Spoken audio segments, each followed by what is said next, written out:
Buenas noches, estimados maestrantes. Qué gusto poder saludarles en este día. Espero que todas se encuentren de la mejor manera. Vamos a dar inicio con la actividad académica de la asignatura de orientación familiar. Bueno, para iniciar esta noche, como ustedes ya creo que van dándose cuenta de cómo es la dinámica de mi trabajo en la asignatura, vamos a empezar con un videíto para poder ir reflexionando y sobre todo que todos podamos ir interactuando acerca de esta categoría tan importante como es la familia. Así que les invito a poner atención al video que voy a presentar y luego vamos a poder opinar.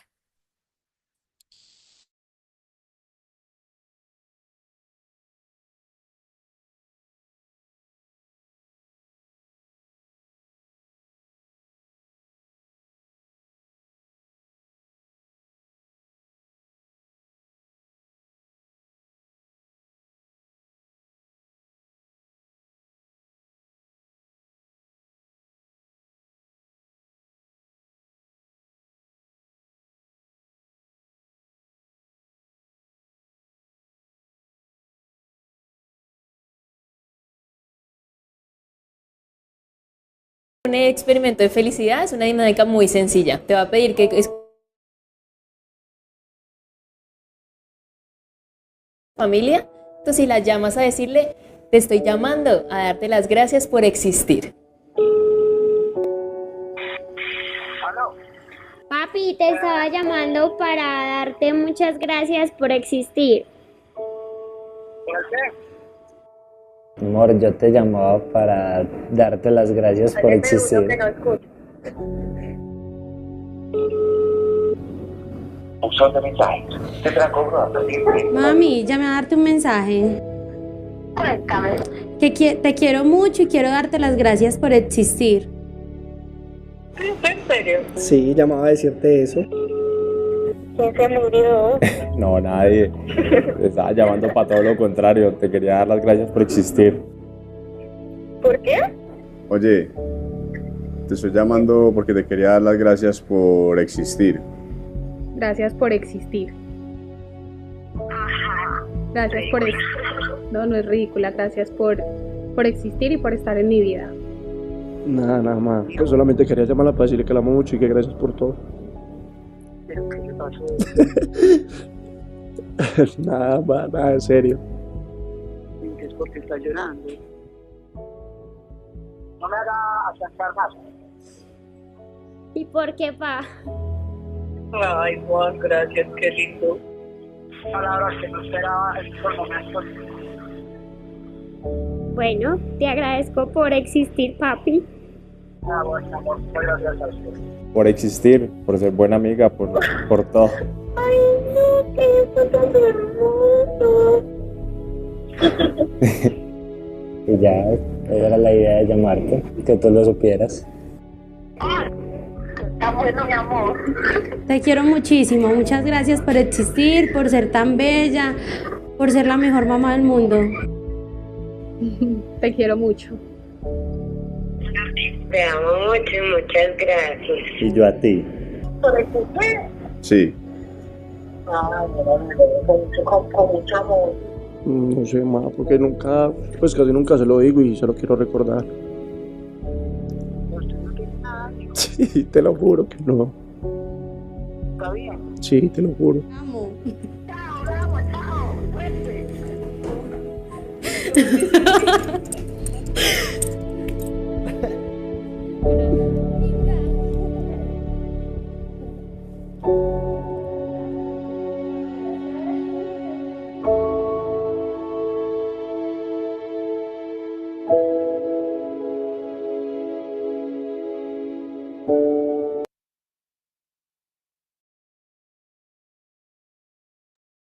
Muy bien. ¿Qué les parece el video?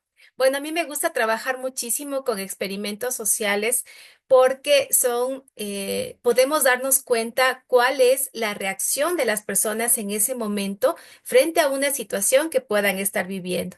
En este caso, en este experimento, pues fue hecho con jóvenes en donde la consigna era bastante fácil: llamar a un ser querido y decirle gracias por existir. Entonces, este video nos lleva un momento a reflexionar cuán importante es decir te amo, es decir, gracias a las personas que forman parte de nuestro núcleo familiar. Y podemos darnos cuenta en el video que incluso muchas de las personas del otro lado, que eran papá, mamá, hermanos, amigos, a veces como que no lo querían creer y decían, bueno, ¿qué te pasa? ¿Estás mal? Dime la verdad. ¿Por qué pasaba eso? Porque a veces no estamos acostumbrados a llevar esa cultura del amor familiar, esa cultura del afecto, de todos los días dar gracias, bueno, los que creemos en Dios, dar gracias a Dios porque estamos vivos, pero también dar gracias a nuestra familia por todo lo que hacen por nosotros, ¿no? Si somos papás, si somos hijos, si somos hermanos, si somos tíos, si somos primos, amigos, qué bonitas esas palabras. Escuchábamos que una de las jovencitas, el papá le decía, me sorprendes con esas palabras, y esas palabras las necesitaba escuchar justo en este momento. Qué bonito. Y a lo mejor mucha de la gente que nosotros amamos, nosotros damos por hecho que piensan que les amamos, pero no saben. A lo mejor necesitan escucharlo de nosotros a diario, ese afecto, ese amor, ese cariño. ¿Se acuerdan que veíamos en una clase que un niño que crece en un ambiente de amor, en un ambiente de afecto, con esa función educadora y afectiva que tiene que tener la familia, es un niño que va a crecer en un ambiente de seguridad, en un ambiente de confianza y de autoestima? Por lo contrario, pues un niño que crece en medio de los gritos, de la violencia, de la agresividad, incluso veíamos en las clases anteriores acerca de los estilos de crianza y veíamos que un estilo de crianza, por ejemplo, permisivo, un estilo de crianza negligente, ¿qué puede acarrear? ¿Qué consecuencias también puede traer en la vida de un niño y por ende en la vida de un joven, un adolescente y un adulto, ¿verdad? Entonces, bueno, esa es la opinión que yo doy acerca del video. Es un video muy bonito que nos lleva a la reflexión para ser más afectivos en nuestros hogares, con nuestra familia. Y me gustaría también escucharles a ustedes. ¿Qué opinan acerca del video? ¿Qué reflexión personal o profesional les deja pues este experimento social con jóvenes? Cuéntenme, ¿alguien ha tenido alguna experiencia también con respecto a esto? ¿Se han dado cuenta cuán afectivas son las familias dentro de las instituciones educativas o incluso los mismos estudiantes cuentan, ¿no? Cuentan cuáles son las relaciones intrafamiliares que se llevan dentro de sus hogares. ¿Alguien que desee participar de manera voluntaria, por favor?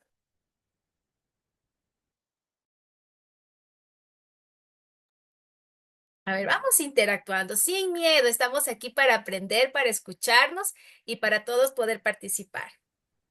Profesora, yo quería decirle gracias también por iniciar siempre con estos videos. Me gusta y me ayuda, sinceramente, porque con el trabajo con los jóvenes dentro de del área educativa, pero también con los jóvenes a nivel de parroquia, ¿no? El grupo juvenil. Y esto es a veces tan importante y a veces no nos damos cuenta tantas situaciones que los jóvenes viven dentro de los hogares. Y muchas veces, al menos desde mi experiencia, me encuentro con ciertas situaciones que el joven no está acostumbrado a decir estas palabras y a escuchárselas decir que es importante. Gracias por existir, gracias porque te has despertado, gracias porque tu presencia es importante, ¿no? Entonces yo veía este video y decía, ah, bueno, creo que podría también utilizarlo en el trabajo con los jóvenes, ya sea a nivel parroquial, ya sea también a nivel educativo, porque esto te lleva a la reflexión y también sentir, yo hacerme la pregunta, yo también soy así, tengo este lenguaje empático, digo a los seres queridos, expreso o no, y me parece muy bueno, y de pronto nos encontraremos así como en el video, ¿no? Con esas reacciones de sorpresa. ¿Por qué?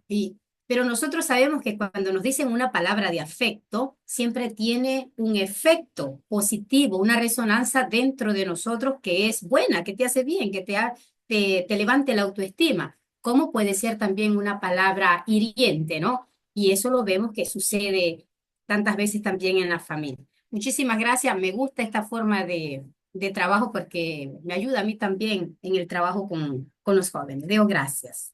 Muchas gracias, Karina. Con mucho gusto estamos aquí para ir aprendiendo todos juntos e ir viviendo estas experiencias tan bonitas. Y más cuando hablamos de esta categoría tan significativa e importante para el ser humano como es la familia. Entonces, siempre merece un poco de sensibilidad, no hablar solo la parte teórica o la parte científica, sino también verlo desde la sensibilidad, desde la parte humana.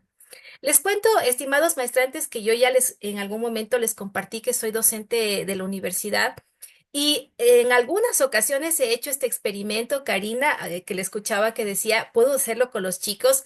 Sí, yo lo he hecho ya con los estudiantes y les digo, a ver, chicos, necesito 5 estudiantes que pasen y vamos a hacer en este momento el experimento, incluso sin preparación, sin nada. Y las reacciones son muy lindas, son muy bonitas. Me he llevado experiencias muy acogedoras en donde, claro que sí, muchos de los estudiantes caen en un estado de catarsis, en donde empiezan a llorar y los papás igual. Y a veces son momentos tan significativos que guardan en su corazón. Un estudiante me decía, hace mucho tiempo que no le digo a mi mamá que la amo y hace mucho tiempo que no le escucho decirle que me ama. Entonces, si nosotros podemos como educadores, como formadores, establecer este tipo, que incluso yo lo veo hasta como tipo de terapias y que son muy sencillas de llevar, muy sencillas, muy simples de llevar, podemos hacerlo dentro de los espacios donde nosotros trabajamos. Y también una pregunta importante, como nos compartía Karina, también lo estoy haciendo yo, porque no es cierto, tiene que haber esa coherencia profesional y personal. Si yo enseño, si yo trabajo en esto, doy orientación familiar, pues también eso tiene que ser aplicado en mi vida para poder tener esa coherencia y poder compartirlo, ¿verdad? Muy bien. ¿Alguien más que desee participar para cerrar ya acerca de este video, de esta reflexión? Doctora, buenas noches. Buenas noches, Me pa- Ángela. me parece un video muy lindo y verdad casi se me salen las lágrimas viéndolo. En verdad, muchas veces yo he pensado en mi fondo cuando yo les digo a mis hijos te amo, yo siempre les digo todos los días que les amo, que se cuiden, que estoy pensando en ellos. A veces yo digo, ¿será que yo soy una ridícula por estarles diciendo tanto? Y en verdad, o sea, yo soy así con toda mi familia y eso yo creo que es desde la infancia, porque siempre escuché esa palabra, te amo, cuídate, ya comiste, estás bien.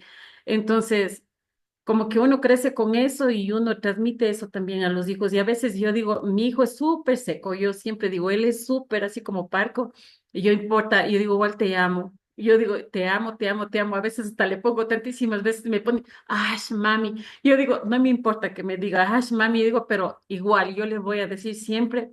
Y es algo tan lindo porque uno no sabe cuándo es un último día y a veces quedarse guardado esto aquí adentro, yo digo, no está bien, es mejor expresarles a los niños, a la gente que convive diariamente con nosotros, hacerles sentir que son personas importantes y que realmente, o sea, valoramos su presencia en nuestra vida. Muy bien, qué lindo, Ángela, qué lindo ese compartir desde la parte familiar, desde la parte humana, de que nuestra familia no da por hecho que le amamos, sino que lo escucha todo el tiempo.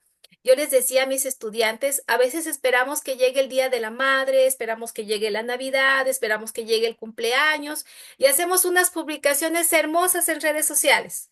Pero realmente le decimos de frente, le decimos mirándole a los ojos, nuestro actuar, nuestra conducta, nuestro comportamiento está en coherencia con nuestros sentimientos, con nuestros afectos.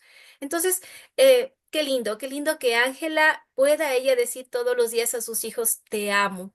Y así parezca que no lo toman en cuenta o parezca que a veces no lo valoren, no, sí lo hacen. Sí lo hacen. Y cuando el hijo de Ángela crezca y se case y tenga sus hijos, de seguro que va a seguir esa misma línea de afecto.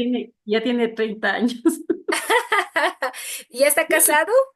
No, él no, todavía, Pero pero ya, cuando él es se así case, como súper parco, así, yo siempre le molesto, digo, igual te amo, te amo, te amo, te amo, yo le molesto y me dice, mami. bueno, cada uno tiene su temperamento y su personalidad, Sí, ¿verdad? Y tiene sus formas también de demostrar el amor, pero de seguro que va a llevar esa misma línea de educación a sí, sus hijos cuando sea papá. Eso sí, de sí. seguro. Muy bien, muchas gracias, Ángela. Verónica. Doctora, ¿cómo le va? Buenas noches, buenas noches. Discúlpeme Buenas que ingresó noches. unos minutitos tarde. Lo que pasa es que no tenía, se me trabó la computadora. Con respecto, doctora, sí es cierto. O sea, la verdad, yo quería aportar de que eh, no necesitamos una fecha especial, no necesitamos un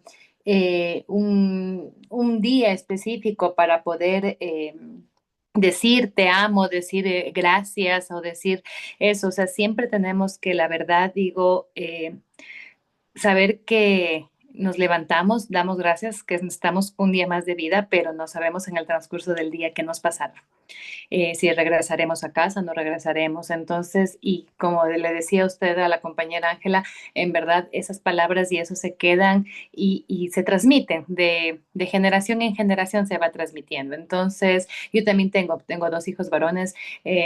Claro, todavía son aún pequeños, uno de 16 y uno de 12, pero el de 12 es súper parco comparado con el primero, ¿no?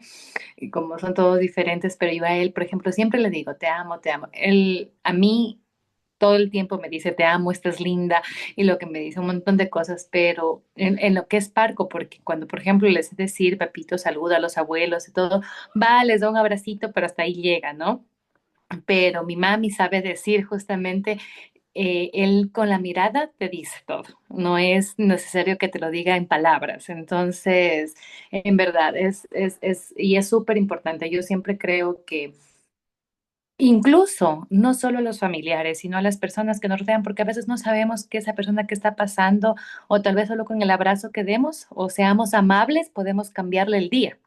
Así que yo siempre digo la amabilidad, ser amorosos con las personas, eh, ayuda mucho. O sea, no sabemos de lo que la otra persona esté pasando en ese momento. Y a mí me ha pasado un montón de veces que a veces uno sale tan triste con alguna cuestión de la esta y con un abrazo o una mirada o algunas dos palabras que te digan, te cambian el día, te lo cambian. Así que yo pienso que hay que ser muy empáticos en esta vida, aprender a ser un poquito más empáticos y un poquito más de decirle, no tener vergüenza y después arrepentirme no, porque no le dije.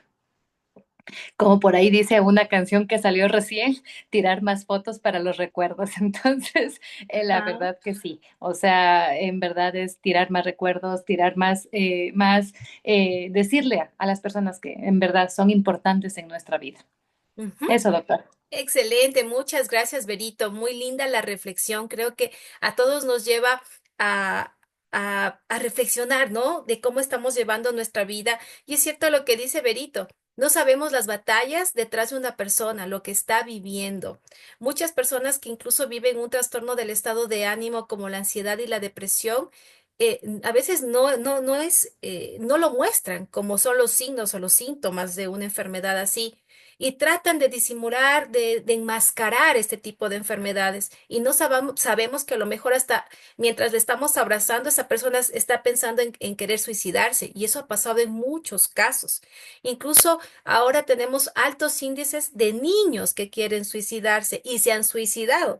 Entonces, son problemáticas sociales que yo creo que sí nos deben llevar a reflexionar a nosotros como educadores, nos tienen que llevar a reflexionar como familias y saber qué es lo que está pasando, qué es lo que está faltando. A lo mejor esas funciones que veíamos de la familia no se están cumpliendo, se están cumpliendo a medias, o los estilos de crianza que se está llevando dentro del hogar no son los acertados.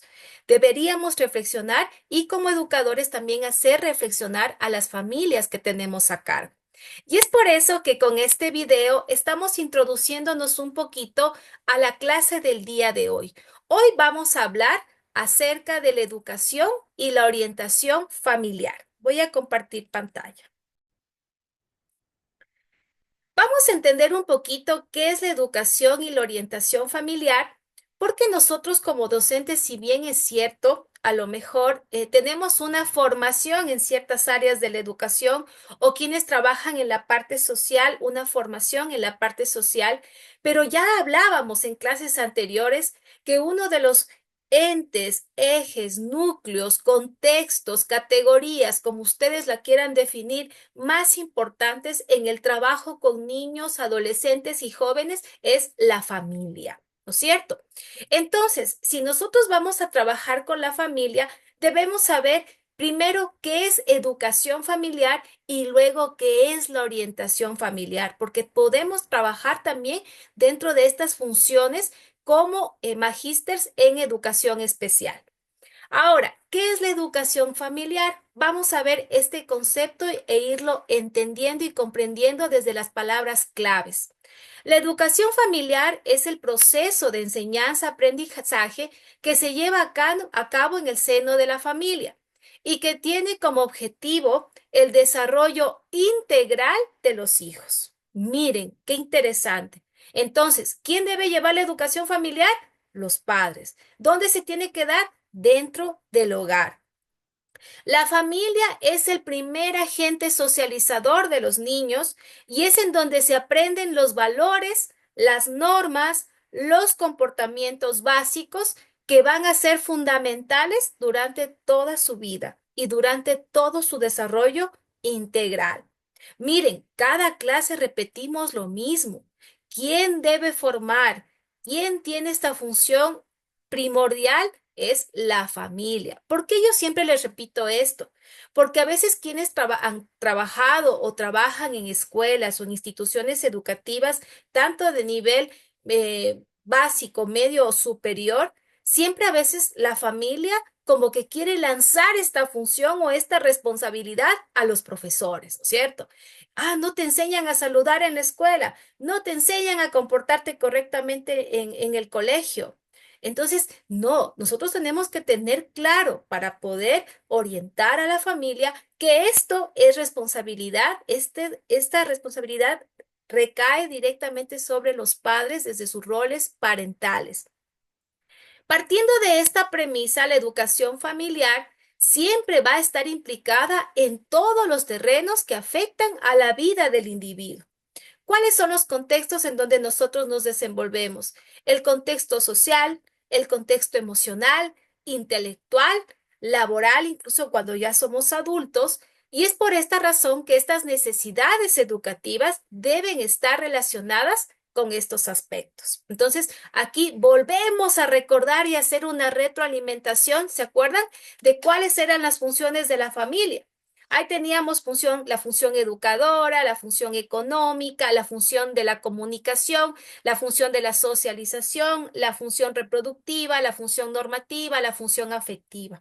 Entonces, para que exista este desarrollo integral en los integrantes de la familia, principalmente cuando son niños, es necesario el cumplimiento de estas funciones. Ahora, ¿cuáles son los objetivos de la educación familiar?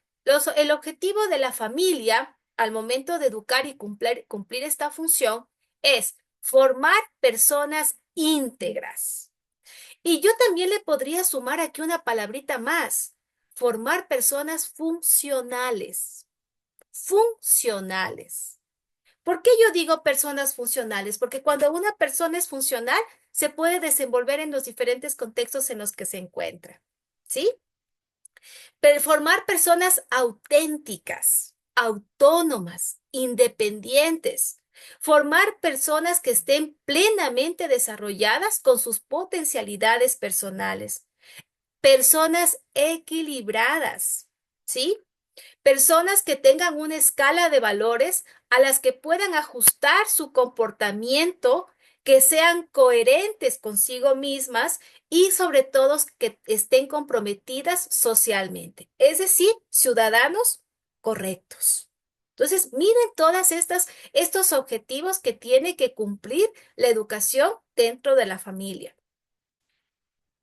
El papel de la educación en la familia está orientado en educar y formar el carácter de las personas en el ámbito familiar. Pero para eso, ¿qué necesita la familia? La familia necesita transmitir y vivir los valores. Ojo con esto. Transmitir y vivir los valores.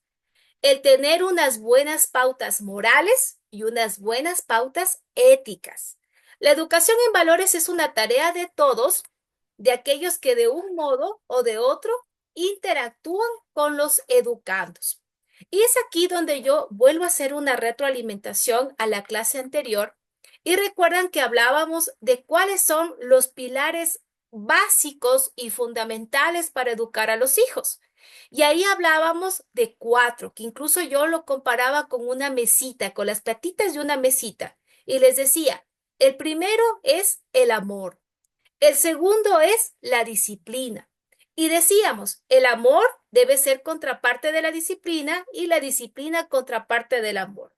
Si formo un niño que a lo mejor tiene mucho amor, pero amor sin límites, amor sin valores o amor sin reglas, pues estoy formando un niño que a lo mejor va a ser berrinchudo, orgulloso, a lo mejor exigente, ¿sí? Ingrato. Pero si formo un niño con demasiada disciplina y sin esta contraparte del amor, también estoy formando un niño inseguro, un niño dependiente, un niño tímido, un niño a lo mejor con baja autoestima. Y luego hablábamos de 2 pilares básicos que es la instrucción y el ejemplo. Entonces aquí viene lo que yo les decía. Una familia tiene que transmitir y vivir los valores.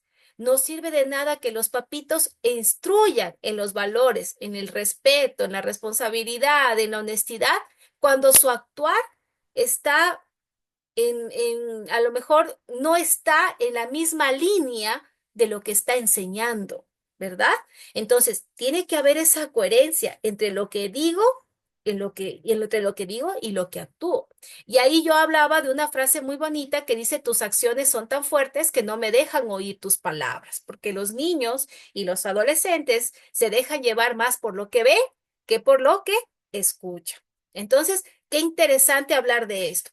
Y bueno, ahora que también hablamos de valores, estos valores deben ser transmitidos en la familia, en la escuela y en la sociedad. Ahora, si hablamos de la familia, ya tenemos claro que en esta función de la familia es formar, transmitir y vivir los valores. En la escuela, claro que sí. Nosotros en la escuela, las instituciones educativas, también estamos encargados de complementar esos valores, de fortalecer esos valores que los niños, los adolescentes y los jóvenes los aprenden en la familia. Claro que sí, también es nuestra función y también es nuestra responsabilidad. Y la sociedad, claro que también debería transmitir esos valores, pero lamentablemente hoy estamos viviendo en una sociedad donde se está empezando a normalizar lo que está mal. Se está empezando a normalizar las malas palabras, las drogas, el alcohol, el sexo, incluso la música que escuchamos y que a veces la escuchamos también empezando por los papás. Y si nos ponemos a escuchar de verdad qué es lo que dice esa música o esa canción, está llena de, de muchas, yo no quiero utilizar esa palabra, pero sí de mucha información que puede llegar a ser basura para nuestro cerebro. Entonces, hablamos de sociedad, pero también la sociedad que nos está presentando. Tenemos niños, adolescentes y jóvenes que viven pegados al celular todo el tiempo, que su vida depende de los likes que tienen en sus redes sociales y que de alguna manera también está afectando a su autoestima, está afectando a su autoimagen. Entonces, hablando de valores, ¿cómo será que estamos actualmente en este tema de valores? Para mí, sí es algo bastante preocupante y que deberíamos nosotros, en primer lugar, como seres humanos y luego como profesionales, ponernos a pensar un ratito de cómo se está llevando esto. Hablamos dentro de las instituciones del currículo en oculto, porque a veces los padres y los docentes creen que un estudiante es el mejor cuando tiene un buen rendimiento académico. Y no debería ser así. Claro, está muy bien lo académico y la calificación, pero también un estudiante debería tener un desarrollo integral en donde esté incluido de que que sepa y pueda manejar y autorregular sus emociones. Entonces no hablamos solo de una inteligencia cognitiva, sino también de una inteligencia emocional. También sería importante en este currículum oculto de que estoy enseñando las matemáticas, la física, la química o la asignatura que tenga que dar, pero también de manera oculta estoy enseñando la empatía, la solidaridad, el trabajo en equipo, el trabajo colaborativo. Y más cuando dentro del aula hay niños con discapacidad o hay un niño que tiene una necesidad educativa no asociada a la discapacidad.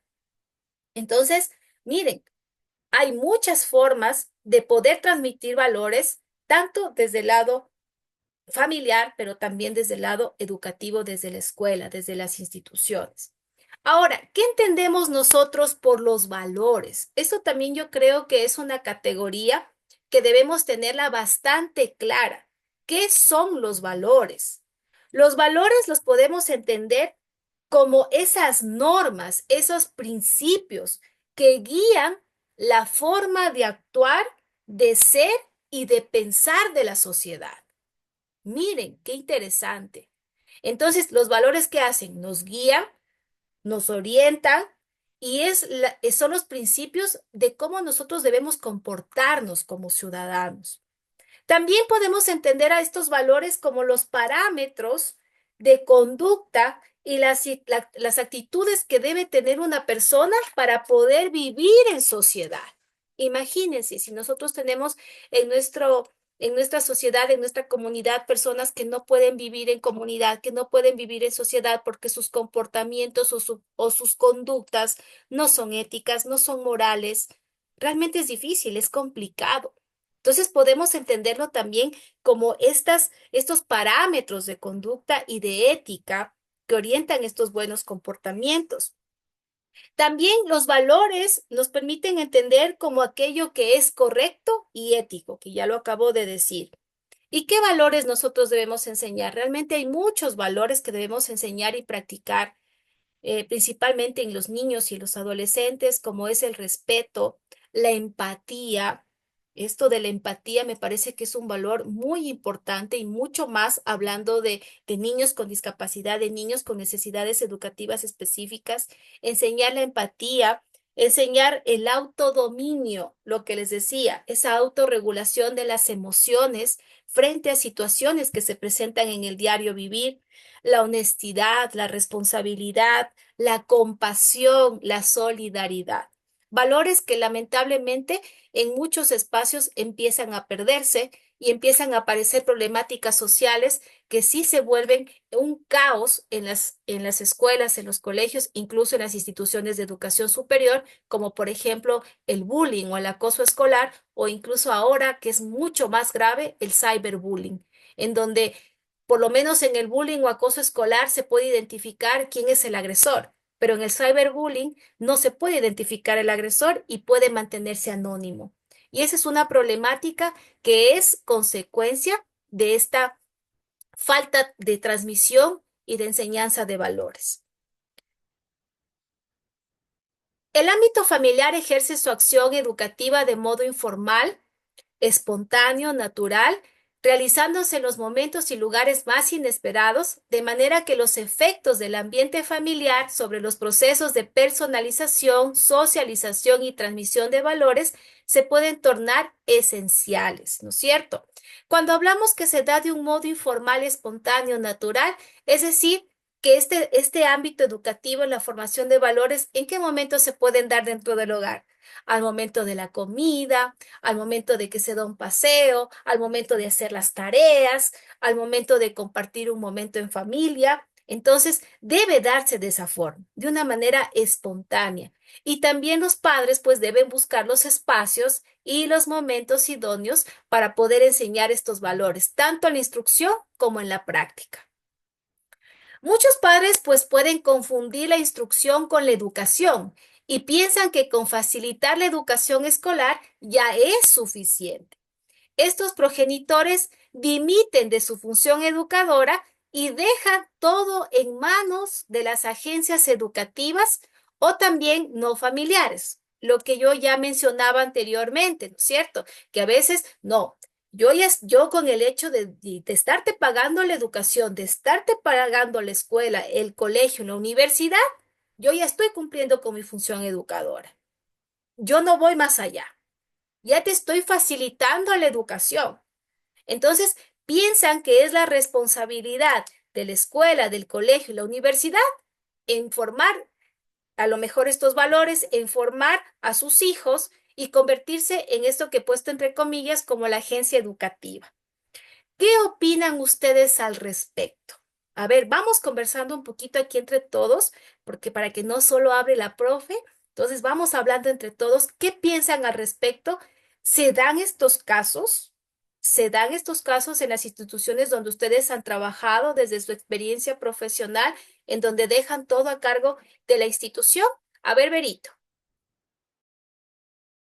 Sí, doctora, vemos muchos de los casos, y tanto tanto en los colegios con fiscales como particulares. La verdad, está, como le digo, en la era en la que estamos viviendo, por una parte, hablemoslo en los colegios particulares, los padres de familia creen que por darles ya la educación y darles lo que ellos quieren, lo que ellos piden los hijos, con eso están cumpliendo su función de ser padres y tal vez quieren reemplazar los momentos que no tienen, que no pasan juntos por estar trabajando, por estar haciendo el dinero, creen que eso es lo esencial en la vida, ¿no? Y dejan a cargo todos los problemas que conlleva eso a la institución educativa. Igual en los fiscales también se ve mucho recién nomás viví un caso en un colegio aquí fiscal de Loja, eh, el llamado, bueno, era una confusión también por parte del rector, se hizo llamado a 5 chicos, y de los cuales 2, ellos eran los culpables de drogas, ¿no? Dentro del colegio. Las mamás brillaron con su ausencia, mientras que de las 3 chicas más acudieron y preocupadas, bueno, y ellas incluso que les hagan la prueba, porque ellas estaban seguras que sus hijas no tenían ninguna culpa. Pero el hecho de los chicos desaparecieron, los papás nunca llegaron al colegio, nunca llegaron, ni les interesó, incluso botaron el teléfono, le colgaron el teléfono al rector y todo. Entonces yo digo, esa es la parte que nosotros creemos que ya con mandarlos, con el hecho de darles la educación, decir, te estoy pagando el colegio y allá vos verás lo que haces con tu vida y verás lo que tú eres. Entonces, la verdad sí, por eso yo creo que los valores se han perdido en los chicos, no hay valores en los chicos ya, ellos no es lo mismo de los años que uno estudió y de los años que uno estuvo en el colegio. Ahora la diferencia es la falta de respeto hacia incluso hasta los profesores mismos son objeto de falta de respeto por parte de los estudiantes. Entonces ahí se ve la falta de valores y esos valores son y vienen del hogar. Eso no es que nosotros como institución educativa lo podemos. Nosotros como institución educativa yo pienso que los podemos reforzar, sí, pero quien los educa, quien los enseña es desde el hogar. Entonces también los matrimonios, también las familias, mejor dicho, que están en crisis en todas estas partes, con muchos divorcios, familias disfuncionales. Entonces, la verdad también yo pienso que todo esto también ha afectado, porque ahora es más común saber que estás divorciado que casado, ¿no? Entonces también esto afecta y indudablemente que esto afecta a los chicos en el hogar. Entonces, y como le digo, la verdad es, siempre le dejan, todo botan la pelotita a los padres de familia. Es así, mi hijo es drogado, es por culpa del colegio. Nunca nos ponemos a sentar, a reflexionar o a sentarnos a reflexionar y saber qué está pasando, qué estamos haciendo como padres de familia. Qué estamos educando, qué estamos impartiendo hacia nuestros hijos, con darles el celular y pasar el celular, como usted decía, doctora, pasan horas sentados embrutecidos en el celular, viendo millón de cosas que puede ser. La tecnología, como digo, es buena hasta cierto punto, pero también ha venido a destruir mayormente, hablemoslo en el cyberbullying, todavía es una cosa terrible, ¿no? Que no. Entonces, en la pornografía infantil, en tantas cosas que se presta la tecnología, ¿no? Entonces, pienso que sí deberíamos hacer un punto de reflexión nosotros, en verdad, y de centrarnos y de poder hacer algo. No digo que lo podremos lograr en todos lados, pero sí poder hacer hincapié donde vayamos, o en el lugar que estemos, que en verdad que necesitamos hacer un cambio como sociedad, un cambio como sociedad, un cambio como familia, porque en verdad cada vez se ve que los valores van para abajo. Ya no hay un valor. Y como siempre lo he dicho, los valores, porque alguna vez escuché también un padre de familia decía, pero es que yo no sé, yo pago la educación de mi hijo, una educación carísima para que mi hijo venga a hacer qué en el colegio. No tiene un solo valor, o no te que entonces la orientadora vocacional la quedaba viendo y después le contestó, ¿y usted como padre de familia qué hace en su casa?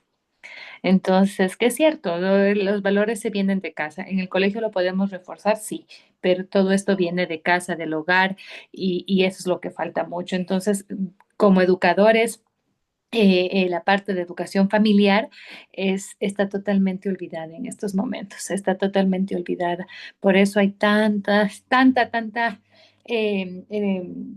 no hay, digo, son contados con los dedos de la mano los chicos que en verdad van por el buen camino, porque también, y eso es porque están, yo pienso que están atrás los padres de familia, pero la mayoría se ve, es terrible. Yo donde vivo, cada día veo de todos los colegios se vienen, se drogan todos los días, todas las tardes. Es una pena y son guaguitos que yo me pongo a pensar y doy gracias por parte, porque también tengo un hijo varón y yo no digo de esta boca no voy a beber.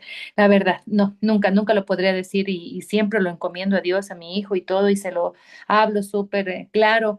Pero la verdad sí, da pena ver cómo estamos, cómo está la sociedad de destruida, cómo están los chicos totalmente desorientados, sin valores, sin nada, ¿no? Eso es una pena, doctora.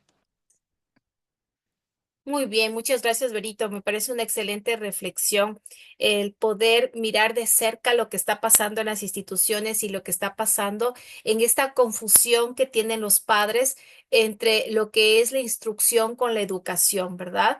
El pagar un buen colegio no significa que me va a quitar la responsabilidad de educar dentro de la familia, de formar, de estar atento o atenta pues a las normas, a los valores y los principios que se deben brindar desde esta primera escuela como es la familia. Entonces, miren, son muchas problemáticas que, bueno, Berito nos comparte desde su experiencia profesional y que sí, pues nos asustan. Nos asustan mucho como sociedad, nos asustan como profesionales, pero también nos pueden motivar para que desde el campo profesional y también desde el campo familiar nosotros podamos ir cambiando la historia. Muy bien, muchas Doctora, gracias, Berito. Vamos. quería venir, pero no podía alzar la mano. Ay, ya, Angelita, a ver, claro que sí, con mucho gusto. Eso le digo, o sea, yo escucho como a veces decimos los niños de escuela, los niños de colegio, pero yo soy docente de educación inicial y eso se ve desde las pequeños, o sea, ya desde los niños de 3 y 4 años, pero saben que yo digo, es mucho los papás que a veces están súper jóvenes y le toman tan a la ligera la educación de los hijos. Por ejemplo, yo todas las reuniones o todos los días yo en el chat, aunque yo parezca la profe friega, como yo les dije, yo no me voy a cansar de mandarles las notitas para que ustedes se motiven.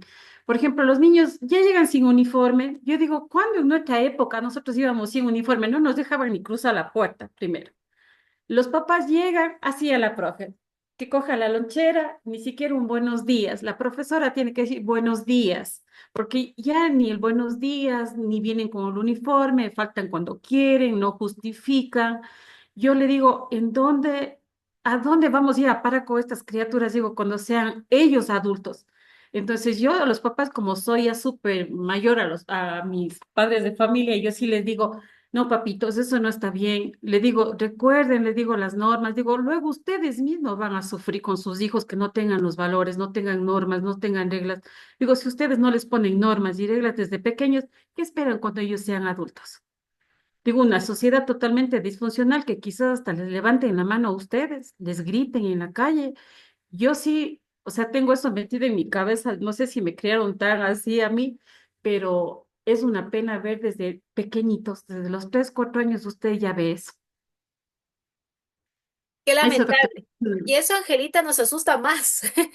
Sí, Eso nos asusta más porque sí. escuchar de un niño de 3, 4 años que ya tenga ese tipo de conductas y comportamientos que vamos a esperar más adelante. Hay muchos investigadores que dicen que formamos la personalidad y muchos hábitos, costumbres, pensamientos, ideologías y conductas en un niño hasta los 8 años. Y si durante esos primeros 8 años de edad recibieron una amor, disciplina, instrucción y ejemplo adecuado y la formación de estos valores de una manera adecuada, pues hemos formado un ser humano funcional. Pero si durante estos primeros 8 años de vida, según estos psicólogos y estos investigadores, no lo hemos hecho de la forma correcta, mucho menos lo vamos a hacer cuando tenga 10 años y donde empiezan a desarrollar el pensamiento crítico. Y ya las preguntas no son como cuando un niño tiene 3 años, que dice, papi, mami, ¿por qué el cielo es azul? Papi, mami, ¿por qué las nubes parecen algodón? Y hace preguntas como que un poco inocentes, ¿verdad? A los 10 años ya es, ¿por qué yo no tengo que gritar cuando tú gritas? ¿Y por Sí. qué yo tengo que llegar pronto a la casa si tú llegas tarde? Entonces, Imagínese, es más tengo difícil. una mamá que me supo decir el otro día que le había regañado a un pequeño de ellos. Yo le digo, bueno, digo, si hubo motivo y razón, es correcto. Digo, usted verá la forma de corregir a su hijo. Dice, profe, yo me quedé anonadada cuando él me dijo, voy a llamar a la policía. ¿Yo qué?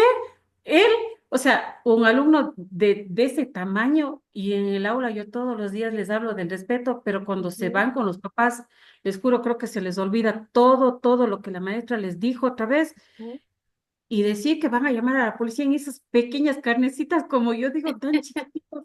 Yo digo, ¿cómo tienen esa audacia para ya, o sea, refutar a sus padres tan pequeños? Tan Y eso, pequeño. como usted dice, da miedo, en verdad da miedo, porque, por ejemplo, antes los niños eran tan dulces, tan lindos, y bueno, todavía lo son. Pero, por ejemplo, uno a veces tiene hasta miedo a veces de abrazarle, porque ellos no van a decir, me abrazó, me tocó o alguna cosa. O sea, están tanto en el celular, como dijo la compañera, horas y horas y horas que uno no sabe ni lo que ven ni lo que escuchan. Y los papás, por otro lado, en el celular y los niños prácticamente Abandonados. abandonados. Sí. Es muy lamentable y son situaciones que, como les digo, nos asustan y dan miedo porque ellos van a ser los futuros padres, ellos van a ser la futura sociedad y ¿qué podemos esperar? Es algo muy lamentable, pero yo creo que sí falta mucho hogar, falta mucho familia, falta mucha educación familiar y a lo mejor sí, una de las consecuencias es de que tenemos padres muy jóvenes, embarazos precoces, entonces, y esto pues conlleva a vivir estas consecuencias, ¿no? Un niño criando a otro niño, porque a veces los papás son demasiado jovencitos y realmente incluso no han terminado ni de crecer ni de formarse y ya tienen que formar a otro niño.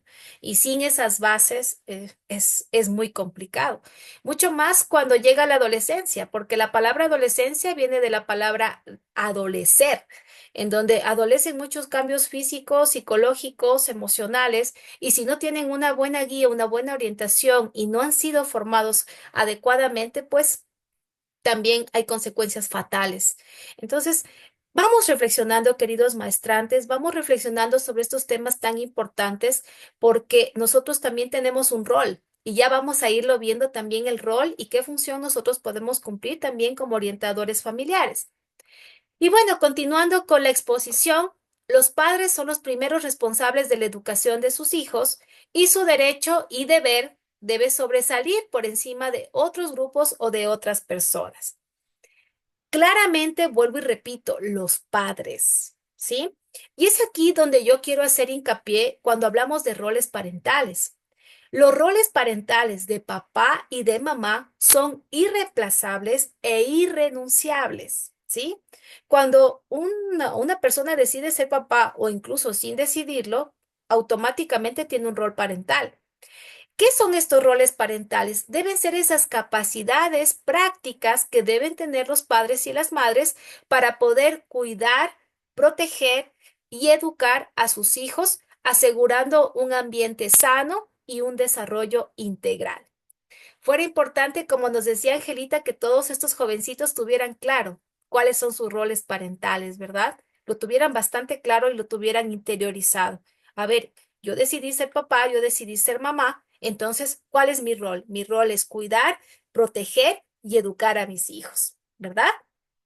Pero en muchos casos, estos roles parentales se los deja a un lado, los renuncian y se provoca lo que es la parentalización. No sé si ustedes han escuchado acerca de la parentalización. La parentalización es decir, asignar mi rol parental a otra persona, ¿no es cierto? Es que estoy muy ocupado, es que no puedo, es que yo estoy joven, tengo que rehacer mi vida. O simplemente trabajo mucho, entonces, ¿a quién doy esa parentalización? A otra persona. En la mayoría de los casos y en la mayoría de las familias, se designa estos roles a las abuelitas o a los hijos mayores, ¿no es cierto? Se da esta parentalización, pero esta parentalización también trae consecuencias, porque ya lo dije a un inicio, los roles parentales son irrenunciables e irreemplazables. Entonces, ¿cuáles son las consecuencias? Los hijos empiezan a experimentar una confusión de roles. A ver, ¿a quién tengo que obedecer? ¿A mi abuelita o a mi mamá? ¿A quién tengo que hacerle caso? ¿A quién? ¿A mi hermana mayor o a mi papá? Entonces empieza a haber esta confusión de roles, ¿verdad? Y también empieza a haber esta pérdida de autoridad. También una carga excesiva de responsabilidades y trabajo a la persona que no le corresponde. ¿Cuántos hermanos mayores les ha tocado criar a sus hermanos menores? Y a veces no han sido uno, dos o tres, a veces han sido 5, 7, 8.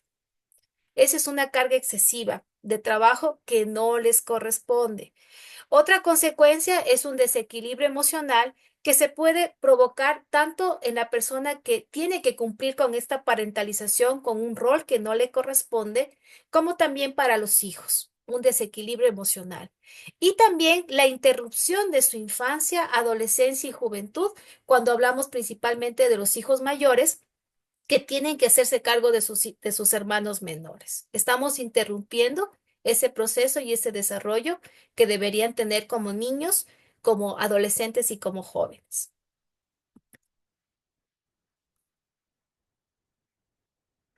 En cualquier programa o proceso de aplicación de estrategias en torno a valores, hablando de los valores, los objetivos que se debe perseguir son bastante próximos.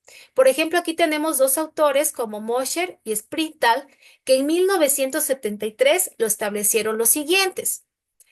Los valores en la familia, ¿qué deben promover? Debe promover en los hijos el que puedan aprender a comportarse en coherencia con sus valores personales.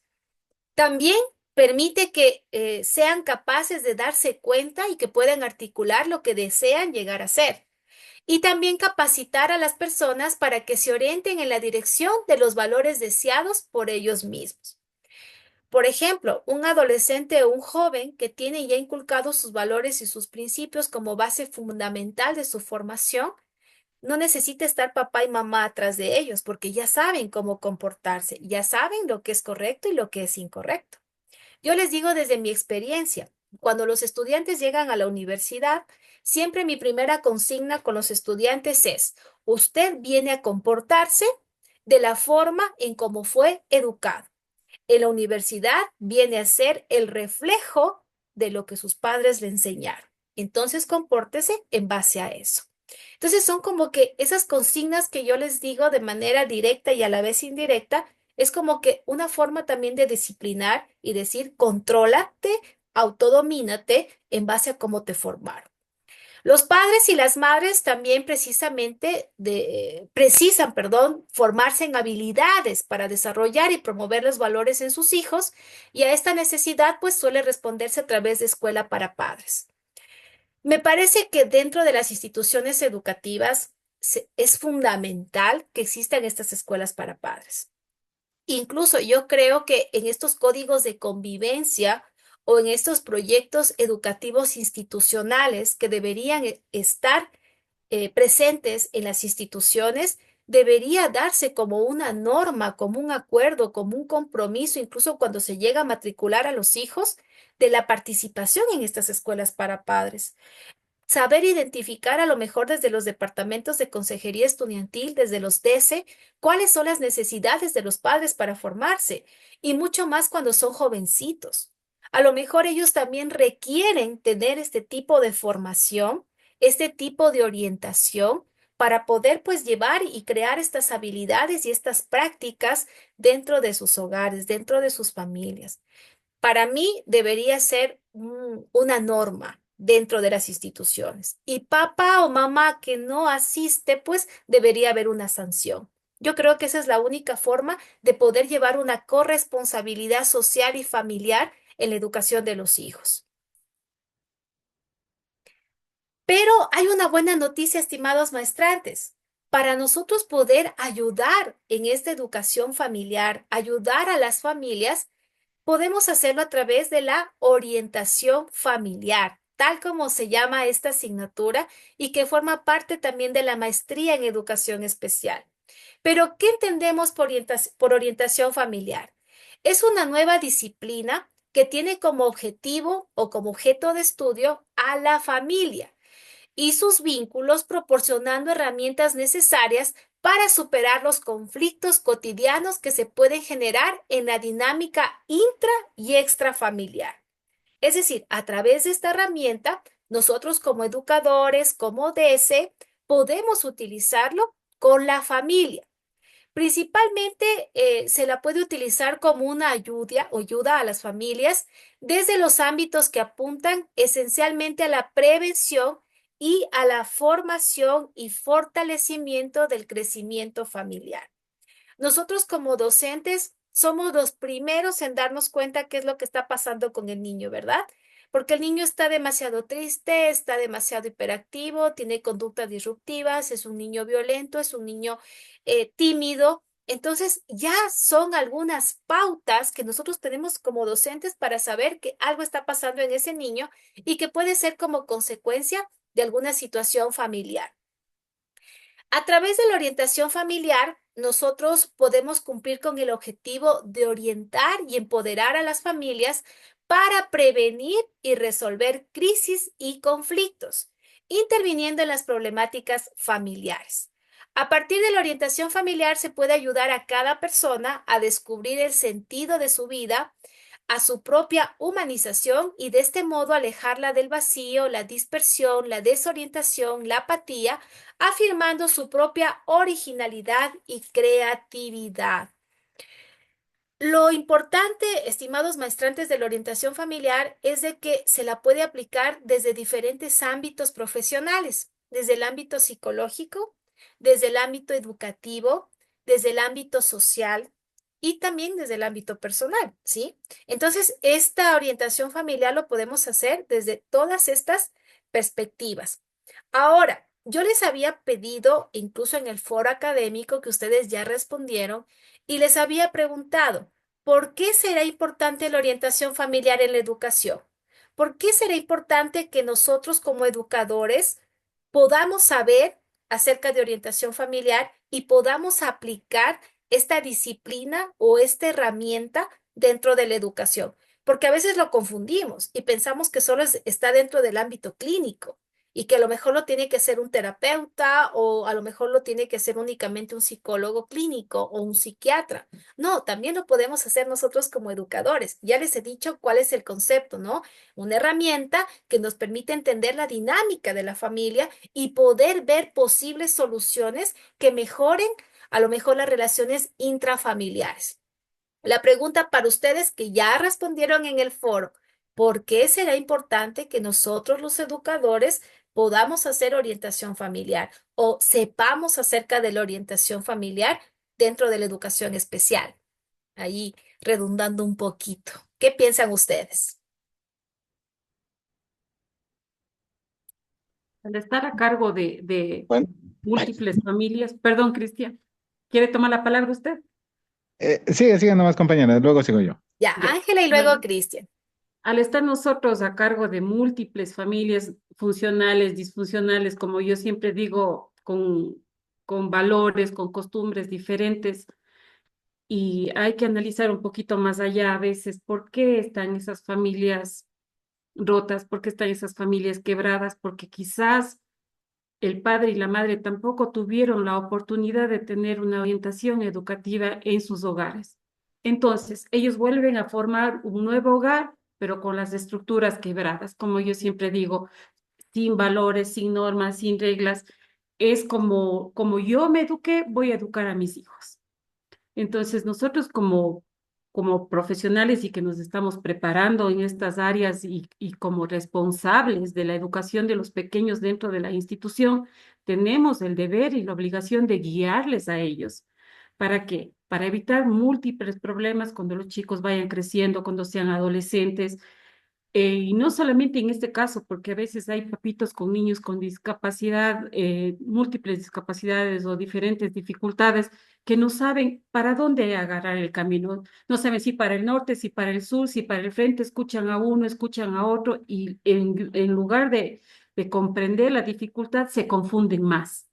Entonces, yo pienso que nosotros tenemos que tener siempre un lenguaje muy claro, muy respetuoso con los papás, pero pensando en el beneficio de esos niños y en el beneficio de esa familia también. Como dijo la compañera, nadie sabe lo que está atravesando cada persona y a veces necesitan escuchar a otra persona para orientarse, para ser capaces de guiar a sus hijos para una mejor sociedad. Como yo siempre les digo a los papás, si ustedes tienen una dificultad, quizás yo no soy un genio, pero a algo les puedo ayudar. Ya la experiencia nos va dando tantos años en esto, vemos muchas situaciones cada año que a veces hasta se repiten, que nosotros ya sabemos por dónde guiar, por dónde encaminarles, darles un consejo a tiempo, no permitir que ese hogar se destruya, que se vaya al agua, que luchen por lo que ellos quieren, por la felicidad de sus hijos, por la felicidad de ellos. Y como yo siempre les digo, papitos, no está por demás una ayuda psicológica que nos va a sostener, que nos va a ayudar a guiar a nuestros pequeños hacia un futuro. Quizás si yo tengo un problema grande y no conozco cómo actuar, alguien me va a orientar, alguien me va a decir, haz esto, haga aquello, por aquí, por acá. Si usted no encuentra la solución, venga, yo le ayudo. Pero ellos también se necesitan sentirse sostenidos para poder sacar a su familia a flote. Eso sería mi aporte, doctora. Perfecto, muy bien. Muchas gracias, Ángela. Cristian. Buenas noches, estimada docente, compañeras. Bueno, desde mi punto de vista, últimamente la orientación familiar ha tomado la relevancia que se merece, porque seamos conscientes de que, como decíamos en la clase anterior, la familia es la primera escuela. El ser la primera escuela da las bases como para que ese ser humano sea un ser humano productivo, un ser humano de alguna manera independiente y bueno para la sociedad, según cómo sean los métodos de crianza. Pero también hay que recalcar que eh, se podría decir que estamos todos en ese medio de transición, todas las personas que estamos en ese medio de transición para ser mejores padres. Venimos de una línea de alguna manera conductista en la que bueno, inclusive machista, que poco a poco bueno, la gente está tomando conciencia y estamos dando prioridad a lo que verdaderamente vale en nuestra vida. Entonces, estamos en ese periodo de transición, pero lamentablemente unos tal vez estamos más adelantados y otros más atrasados. Es decir, algunos ya estamos captando el verdadero concepto de ser padres, pero otros también todavía estamos un poquito atrasados. Como quien dice, todavía estamos en la línea anterior y aún no nos desarraigamos totalmente de eso. Entonces, la importancia de la orientación familiar, de alguna u otra manera, es encaminar a las personas que todavía están en ese periodo de transición para que vean otra manera de crianza, que también se puede criar con amor y sin necesidad de tal vez lo que algunos sufrimos cuando fuimos niños. Entonces, podemos dejar eso atrás. Eso sería mi aporte, mi estimada. Muy bien, muchas gracias, Cristian. Excelente aporte. Continuamos con Ivana. ¿Cómo está, profe? Buenas noches, compañeros, buenas noches, gusto en saludarlos. Bueno, referente a estos temas tan importantes, efectivamente, como la pregunta mismo lo está indicando, ¿por qué será en realidad tan importante la orientación familiar? Yo también desde mi punto de vista considero que o sea, que la orientación familiar es demasiado fundamental en la educación, porque también lo que hemos hablado en clases anteriores, la familia es el primer pilar fundamental, es nuestro espejo, es nuestra guía. Tal como el reflejo que nosotros damos, que brindamos, que la familia, que los padres le otorgan a los niños, ellos lo transmiten, lo generan en la escuela. Si bien es cierto, como les digo, el ejemplo es fundamental, Si se crían en un entorno de maltrato, de agresiones, donde todo es gritos, etcétera, ellos van y lo transmiten en la escuela al igual. Un niño que le hable, otro, o inclusive hasta los adultos, ¿no? Los mayores, siendo la profesora, ellos transmiten eso porque así es como los han educado, así es como los han formado, porque el ambiente ha sido generado de esa manera. Y así viceversa, también cuando son desarrollados en un ambiente de amor, de cariño, ellos también transmiten eso.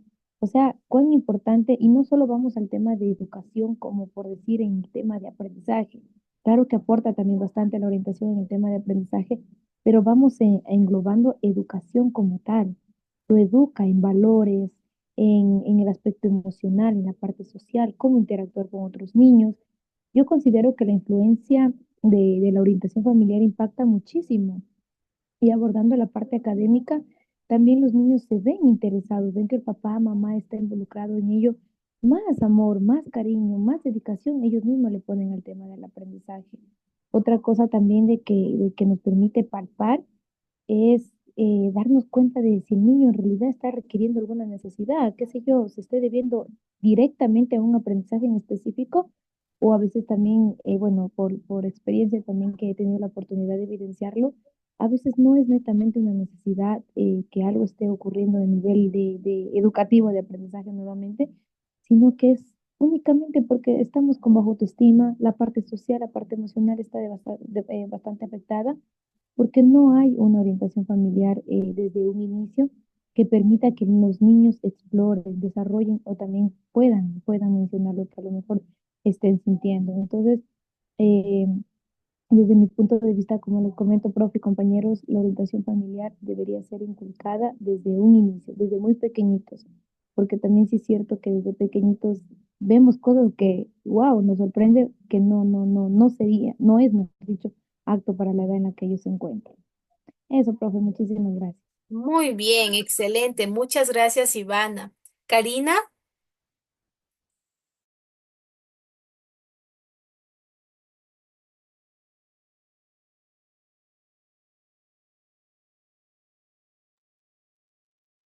Karina está con la manito alzada. Perdón, ahora sí, no podía abrir el micrófono. Sí, no, con referente al tema, vemos que la familia es un sistema vivo, ¿no? En la que ésta tiene que vivir varias etapas de su vida. Y usted decía la importancia de la orientación familiar. Se ve que cuando se es padre, la gente no está preparada siempre para ser papá, no tiene una receta de cómo ser padre y cómo ser madre.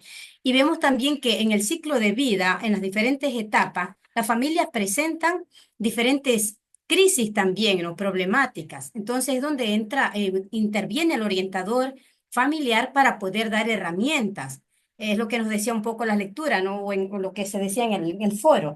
Entonces, la familia, el orientador familiar tiene un gran rol, se puede decir, dentro de esta tarea, porque él debería, la palabra misma lo dice, orientar y fortalecer, poder ayudar a resolver también ciertas problemáticas y dar herramientas a las familias para que puedan enfrentar, para que puedan también, digamos así, sentirse ayudados, apoyados, ¿no? Porque me parece que una de las dificultades de las familias es que a veces se encuentran solos. Nosotros hemos visto que a veces son cadenas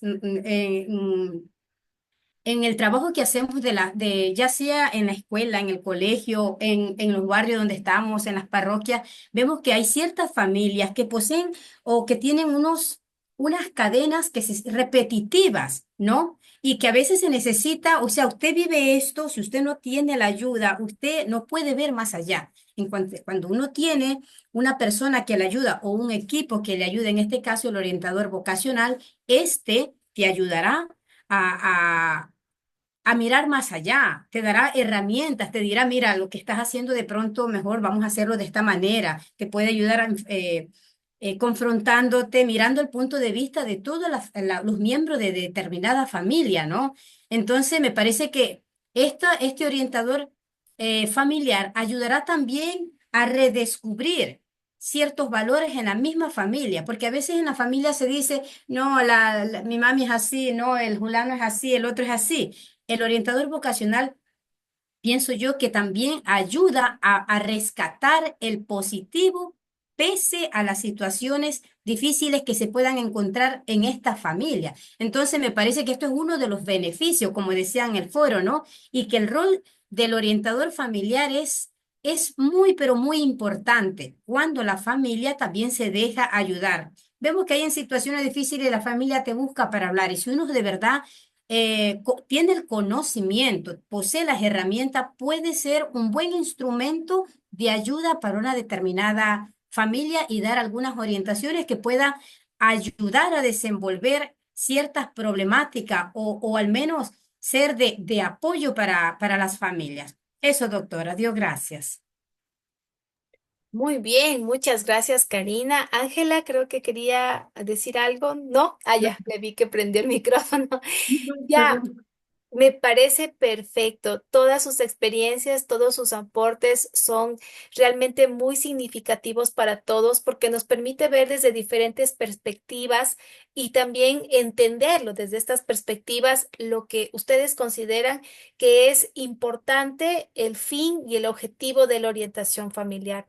Pero aquí también a mí me deja algo que me preocupa. A mí me preocupa algo y es, dentro de las instituciones tenemos orientadores familiares, dentro de los DS hay orientadores familiares, o sea, reflexionamos acerca de esto y decimos, es importante, la participación de este profesional, de esta disciplina, es bastante significativa dentro de las instituciones, pero realmente desde lo público y lo privado le estamos dando el valor que merece la orientación familiar.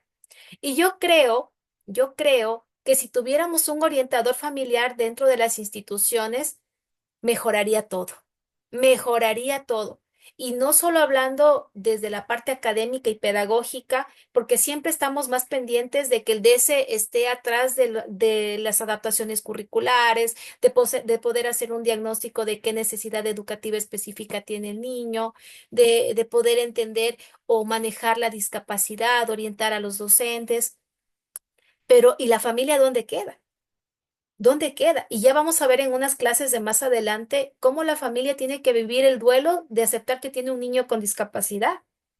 ¿Y quién ayuda en esa parte? ¿Quién ayuda?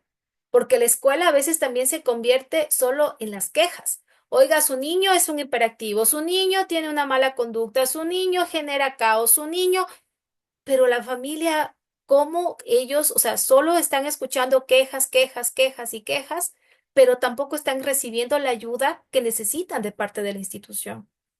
Entonces también es algo que nos debe llevar a reflexionar y yo creo que desde el Estado se debería preocupar para poder tener estos profesionales dentro de las instituciones o bueno, también nosotros como profesionales prepararnos, porque también nuestra ética nos debe llevar a estarnos formando permanentemente y estar capacitados para dar respuestas, en este caso a la familia. Ujú. Muy bien, vamos a avanzar porque el tiempo se nos va. Está muy bonita las conversaciones que vamos llevando, pero el tiempo se nos acaba. La orientación familiar puede evitar que situaciones o conflictos se agraven, siendo otro de sus objetivos la prevención. Veíamos que también uno de los objetivos no es solo la intervención, sino también el poder prevenir, que creo que es fundamental, prevenir. ¿Y cómo podemos llevar a cabo esto? Podemos hacerlo a través del asesoramiento y la orientación, podemos hacer a través de la potenciación de diferentes habilidades y recursos dentro de las instituciones y lo podemos hacer a través de la prevención. Cuando hablamos de que se puede intervenir, estamos hablando que podemos prevenir acoso escolar o bullying. Podemos también hacerlo tanto en las familias como también en las figuras escolares. ¿Qué es necesario que en las escuelas para padres hablemos de bullying o acoso escolar o de cyberbullying? Para que muchos de los padres puedan identificar si sus hijos están formando parte de ese bullying. Si sus hijos pueden ser los agresores, pueden ser los víctimas o pueden ser los observadores, porque no olviden que también quien observa el bullying también sale afectado, ¿no? De observar la violencia y de tener miedo y callarlo. Entonces, podría ser que podemos trabajar en talleres para prevenir el acoso escolar, que es una problemática que está presente hasta en la universidad, que se da también hasta con adultos. Y es porque, como decía Karina, son patrones de conducta que siguen y siguen y siguen y siguen y que no paran y que muchos de estos patrones de conducta pues están en relación con la violencia. Violencia en la casa, violencia en la sociedad, violencia en la escuela. También a través de la orientación familiar podemos intervenir en el caso de las separaciones o divorcios. Berito nos decía, ahora tenemos índices altísimos de personas que se divorcian. ¿Por qué será que hay tantos divorcios? Porque a lo mejor no se casan con la convicción de lo que es un matrimonio. No hay esa convicción. Es decir, bueno, este matrimonio, me caso y tomo esta decisión porque me conlleva tales responsabilidades y estoy a lo mejor con la madurez emocional, con la madurez económica, profesional para poder llevarlo. Bueno, entonces a veces no hay ese compromiso. También nos permite hablar con niños acerca de la muerte. ¿Qué pasa con los niños que a lo mejor ha fallecido un ser querido y tienen que vivir un duelo? Entonces, la orientación familiar debería enseñarnos y debería promover, pues, el trabajar en el duelo y también en el duelo de padres que tienen que aceptar que sus hijos tienen con discapacidad. No olvidemos que muchas veces las discapacidades, ¿dónde se las identifica? En la escuela en la escuela, en la etapa escolar, porque ya ese niño no memoriza, porque ese niño no tiene, su atención está dividida, porque ese niño tiene problemas de comprensión. Entonces, a veces los primeros en descubrir e identificar una discapacidad somos nosotros los docentes. Entonces, también tendríamos que ayudar y apoyar a esa familia en ese duelo de aceptar estas etapas de duelo de la discapacidad.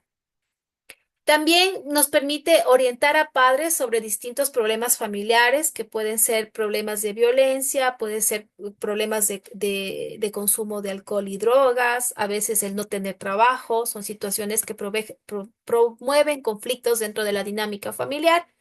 También en cualquier situación vital en la que puntualmente se necesite de un profesional que permita aclarar un conflicto. Algo que también quiero recalcar, estimados maestrantes, es de que la orientación familiar nos convierte a nosotros en mediadores de la familia. Entonces, si a lo mejor a veces hay un conflicto, nosotros podemos mediar entre los miembros de la familia o entre padres e hijos o incluso mediadores entre padres y docentes, porque a veces también se pueden presentar conflictos entre la familia y la escuela. La orientación familiar responde a enfoques y principios. Cuando hablamos de enfoques, estamos hablando de algunos enfoques que nos conlleva a tener una comunicación abierta entre padres e hijos, a poder colaborar entre las familias y las escuelas, a poder promocionar el respeto mutuo y la atención a las necesidades de los miembros de la familia. Y la orientación familiar también responde a los principios que suelen ser claves para que haya una funcionalidad familiar, como es la empatía, la comprensión, la flexibilidad y la adaptación a medida de que los niños crecen y se enfrentan a las diferentes etapas del desarrollo. Es necesario trabajar con padres en etapas del desarrollo, ¿no es cierto? Porque a veces los padres no saben orientar a sus hijos en las etapas en las que se encuentran. Entonces, ¿qué es necesario orientar acerca de la niñez, cuando ya empiezan a ser adolescentes, cuando empiezan a ser jóvenes? Todas esas etapas que incluso pueden traer muchos conflictos dentro de la dinámica familiar si es que no lo saben manejar correctamente. La participación activa de los padres en la educación de sus hijos también es un componente central como principio de la orientación familiar. Ahora, para poder hacer orientación familiar es necesario que manejemos algunas estrategias de intervención psicopedagógica en orientación familiar. Esto con un enfoque educativo, ¿no? La orientación familiar constituye un contexto de intervención en el que se actúan múltiples disciplinas y también profesionales que trabajan sobre su objeto de orientación en diferentes niveles y a través de distintos modelos y perspectivas que voy a mencionar en los siguientes puntos. ¿Cuáles son los niveles de intervención de la orientación familiar? Pongamos atención aquí, ¿sí? Porque incluso puede ser pregunta de examen. ¿Cuáles son los niveles de intervención de la orientación familiar? Tenemos 3 niveles de intervención. Lo podemos hacer a través del nivel educativo, en donde se persigue la atención directamente a la familia para proveerla de medios, de técnicas que sean necesarias para lograr los objetivos que le atribuyen como un agente de socialización, educación y formación. En este nivel y en este ámbito escolar principalmente está extendido el desarrollo de proyectos como es la escuela para padres, ¿no es cierto? Entonces, en el nivel educativo, ¿cómo vamos a intervenir? A través de talleres, a través de charlas, a través de escuela para padres. Vamos al nivel de asesoramiento. En este nivel es un poquito más específico en donde vamos a situar y vamos a trabajar directamente con la familia. En esta orientación no solo vamos a atender la interrelación de padres e hijos, sino que también vamos a ver la necesidad de trabajar en pareja, entre hermanos o también en la conexión que puede existir entre los miembros de la familia, dependiendo del tipo de familia. Entonces, en el nivel de asesoramiento ya tenemos un acercamiento más directo con la familia. Y finalmente, en el nivel terapéutico, aquí la tarea es lograr la recuperación de la familia, principalmente en las situaciones o los conflictos que han provocado alguna alteración dentro de su funcionalidad. Aquí es necesario trabajar con técnicas que permitan la reconducción hacia un funcionamiento normal o funcional de la familia.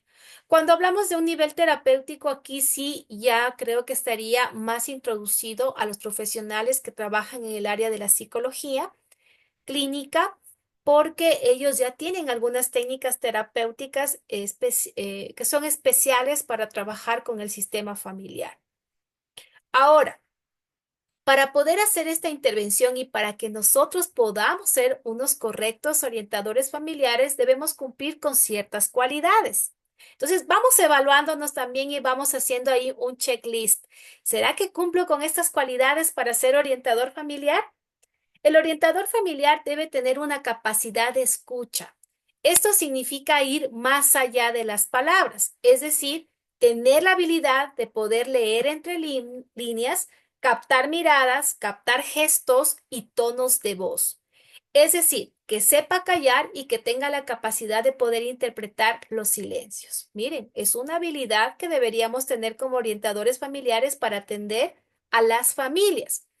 Y para extender un poquito y entender un poquito más esta capacidad de escucha, también la podemos entender como esa habilidad que nos permite comprender no solo la información que nos está transmitiendo nuestro interlocutor, sino también percibir que en esa información hay sentimientos, hay emociones, hay perspectivas. Y que esto pues también nos debe llevar a interesarnos activamente de las preocupaciones o de lo que nos está transmitiendo. Entonces, debe ser una de las cualidades que debemos tener como orientadores familiares. ¿Cuántas veces no hemos escuchado a muchas personas que van al psicólogo, van, se desahogan, lloran, hablan, conversan con el psicólogo, salen y dicen, uy, me siento mucho mejor? ¿No es cierto? O incluso a veces nosotros con algún amigo, alguna amiga o con algún familiar contamos y decimos lo que nos está pasando y solo con el hecho de que nos escuchen, como que nos sentimos más aliviados. Miren, la capacidad de escucha ayuda muchísimo a nivel emocional. También otra cualidad es la empatía. Es decir, esta cualidad es el tratar de ubicarnos en los zapatos del otro sin perder nuestra identidad, ¿no? El sentir un poco de compasión y comprender lo que el otro pueda estar viviendo. También aceptar las diferencias. Esto nos ayuda a hacer aproximaciones acerca de la posición en la que se encuentra la familia o en la que se encuentra el miembro de la familia, jugar inclinando la balanza de un lado a otro según el momento en el que se encuentre la intervención, para que la familia se pueda flexibilizar y pueda ver más allá, alcanzando soluciones. Estas acciones actúan como nuevas alternativas en la resolución positiva de los conflictos. El orientador familiar promueve cambios. Algo importante en esta cualidad es de que cuando nosotros hacemos orientación familiar, tanto en el ámbito educativo como en el asesoramiento, que ya vimos que son esos niveles de intervención que nosotros tenemos, y si alguno de ustedes es psicólogo clínico, lo hace también a nivel terapéutico, es de que las soluciones siempre las encuentran la misma familia, no nosotros. Nosotros simplemente mediamos y orientamos, pero quien toma las decisiones al final y quien encuentra las soluciones tiene que ser la familia, ¿sí? También el orientador familiar tiene que practicar la prudencia y no juzgar. No se trata de buscar culpables, sino de lograr superar las situaciones de crisis. Otra cualidad es ser neutral. Esta es importantísima. No tomar partido, ¿sí? Si me llega a mí una pareja, no voy a tomar partido porque soy mujer, me voy a poner del lado de la esposa. No. Si ya dejo de ser neutral, ya no puedo hacer orientación familiar, ¿sí? Tengo que ser neutral, tengo que despegarme de sí mismo. Si es que a lo mejor yo tengo un conflicto parecido que viví o una experiencia parecida a lo que está viviendo esa familia, debo despegarme de ese conflicto, de lo que yo viví y centrarme en el conflicto de la familia con la que estoy tratando. También brindar una ayuda sincera, adecuarme a los ritmos del entrevistado y utilizar un lenguaje que se adapte a todos los miembros de la familia, ¿sí? No puedo utilizar el mismo lenguaje con un adulto que con un niño. Tengo que adaptar el lenguaje, que debe ser un poco más sencillo al momento de intervenir. También buscar promover acuerdos con respeto y valoración de cada miembro de la familia. Toda situación familiar es una oportunidad de crecimiento y una actitud positiva es fundamental para transitar en los procesos familiares. Esto es lo que nos decía Karina antes en su intervención. No debemos centrarnos únicamente en las necesidades y en el conflicto y en la crisis de la familia, sino también ver cuáles son sus fortalezas, ver también qué habilidades tiene esa familia y que esas fortalezas les llevará a poder transitar por ese proceso familiar y superar la crisis. También es importante saber trabajar en equipo porque muchas veces vamos a necesitar un equipo interdisciplinario. Entonces, si a lo mejor yo veo que en esa familia ya hay un tema que debe ser tratado por el psiquiatra, debo derivar hacia el profesional que le corresponde. Si es el psiquiatra, si es el psicólogo, si es a lo mejor el neurólogo, si es a lo mejor un psicopedagogo, entonces debo aprender a trabajar en equipo.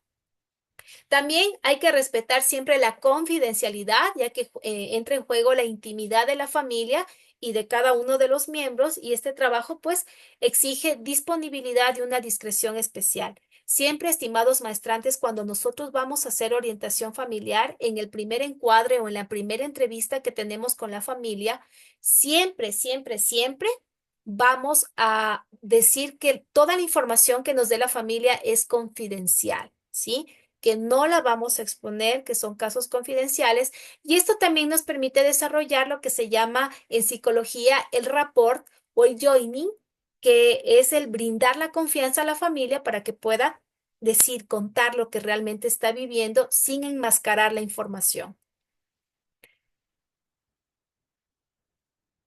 El orientador familiar tiene la tarea de educar la mirada con cada familia. Tener presente que los logros siempre van a ser alcanzados por la propia familia, no el orientador. La familia es la que se tiene que comprometer a alcanzar estos logros. El orientador familiar va a ser un facilitador que acompaña. El orientador va a ayudar a la familia a descubrir caminos y herramientas de cada situación. Muchas veces las familias frente a una crisis se bloquean y no saben qué camino tomar, como nos decía Ángela, no saben cómo hacerlo.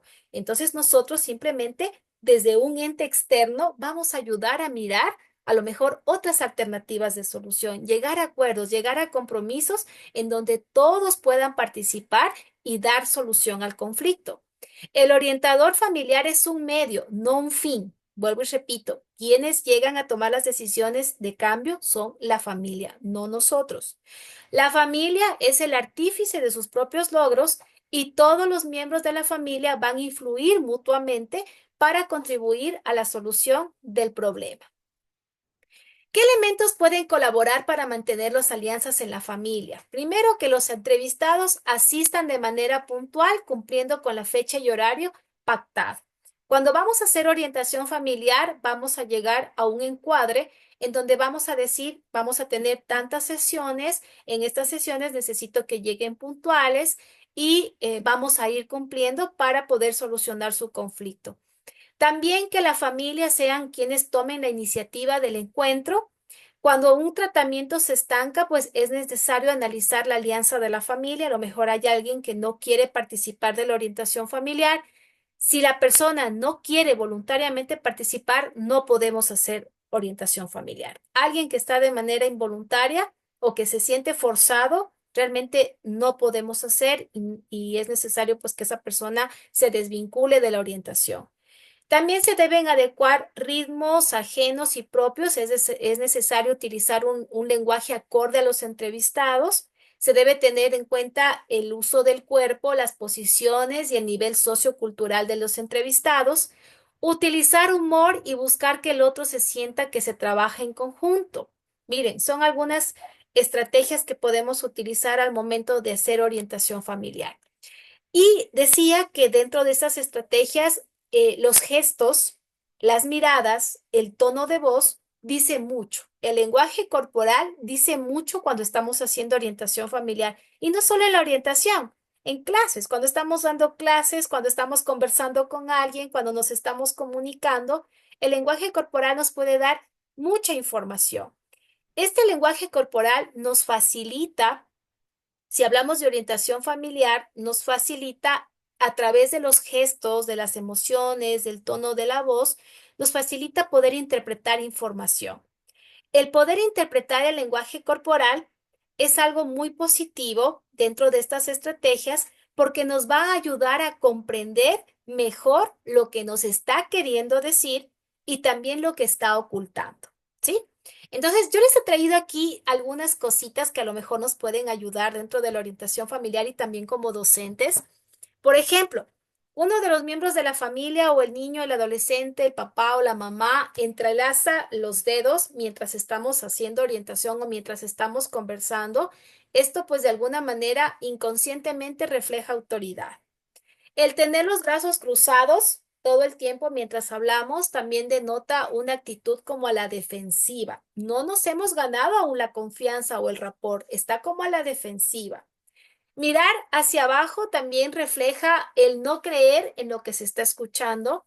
El frotarse las manos también significa como impaciencia, ya quiero que esto termine. Mostrar los dientes es como una sonrisa falsa para también ocultar un poco de desagrado, no se siente bien en el lugar.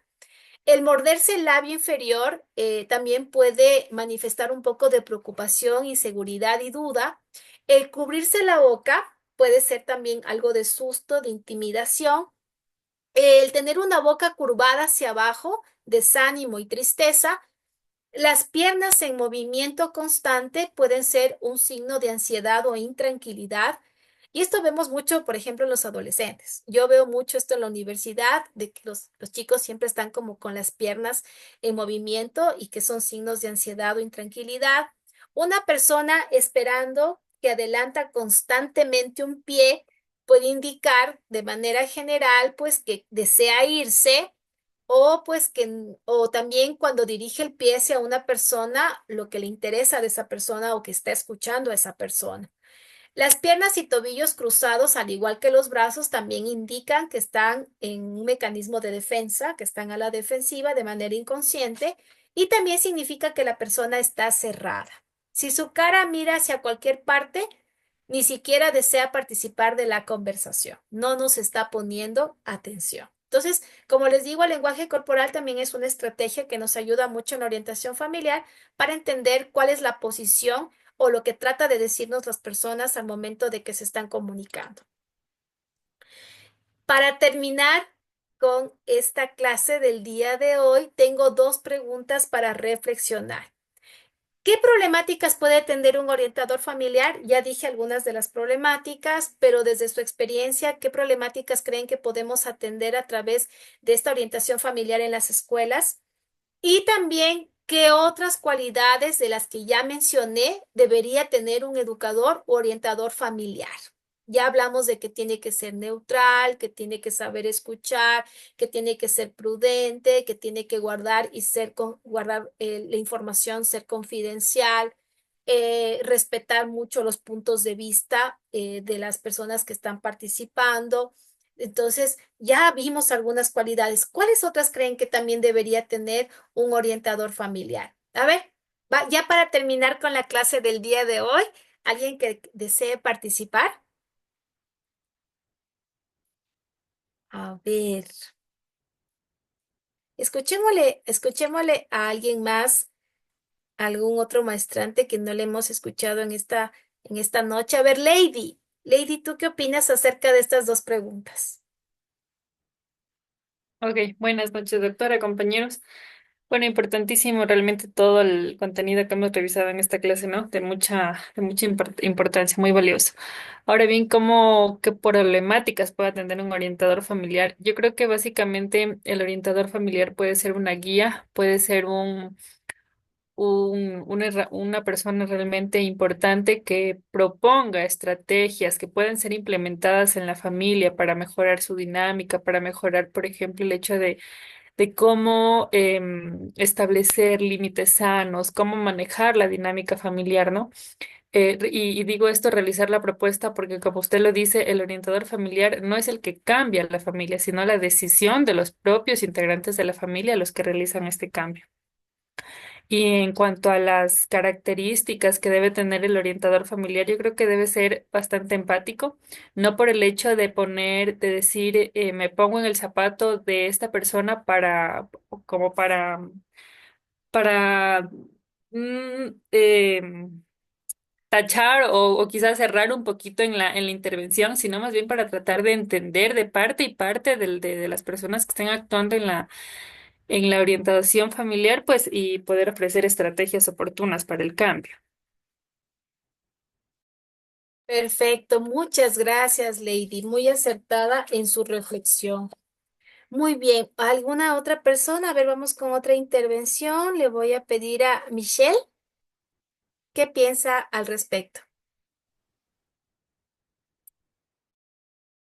Buenas noches, doctora. Y con todos. Yo creo que, bueno, la problemática sería una en que los papis también acepten y los dos, por ejemplo, si el orientador familiar les da algunas pautas, sean también ellos quien aplique en la casa, ¿no? Porque hay veces de que, o sea, van a la orientación, pero no la van a aplicar como les dice el orientador familiar,